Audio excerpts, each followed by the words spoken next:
Bienvenue dans notre aventure fascinante. Aujourd'hui, nous allons vous raconter une histoire extraordinaire qui lie un village africain et une légende marine. Préparez-vous à découvrir comment l'amour transcende les frontières de la réalité avec notre conte intitulé « Il est marié avec une sirène ». Nous sommes dans le village côtier de Ngondo, un endroit où la terre rencontre l'océan dans une harmonie parfaite. Ce village est connu pour ses traditions riches, ses couleurs vibrantes, et surtout, pour ses histoires légendaires qui se transmettent de génération en génération. Ngondo est un endroit où les mystères de la mer sont autant respectés que les coutumes ancestrales. Mais il y a une légende particulière qui fait frémir les habitants depuis des siècles. La légende raconte qu'il y a très longtemps, une sirène magnifique vivait dans les eaux profondes près de Ngondo.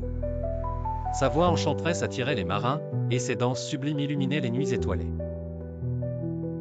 Elle était connue sous le nom de Lola, la sirène aux écailles d'argent. Mais un jour, Lola tomba amoureuse d'un jeune pêcheur du village, nommé Kwam. Kwam était un homme simple mais courageux, qui passait ses journées à pêcher pour nourrir sa famille. Une nuit, alors que la lune était pleine et que les vagues scintillaient comme des diamants, Kwam entendit un chant envoûtant. Suivant la mélodie, il découvrit Lola qui nageait près de son bateau.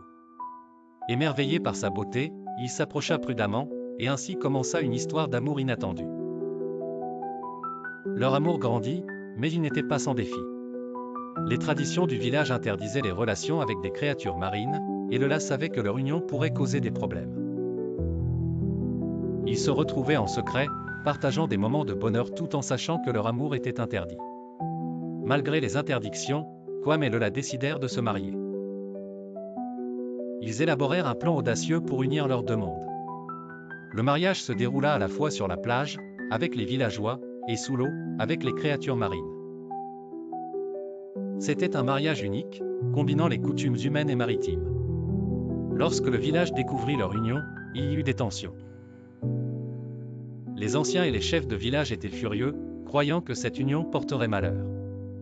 La communauté était déchirée entre ceux qui soutenaient le couple et ceux qui voulaient annuler le mariage. Pour résoudre la crise, Kwam et Lola organisèrent une grande fête de réconciliation. Ils invitèrent les villageois et les créatures marines à se rencontrer et à partager leur culture. Peu à peu, les cœurs s'adoucirent et les réticences se dissipèrent. Les villageois commencèrent à comprendre que l'amour entre Kwam et Lola n'était pas une menace, mais une opportunité d'unir leurs deux mondes.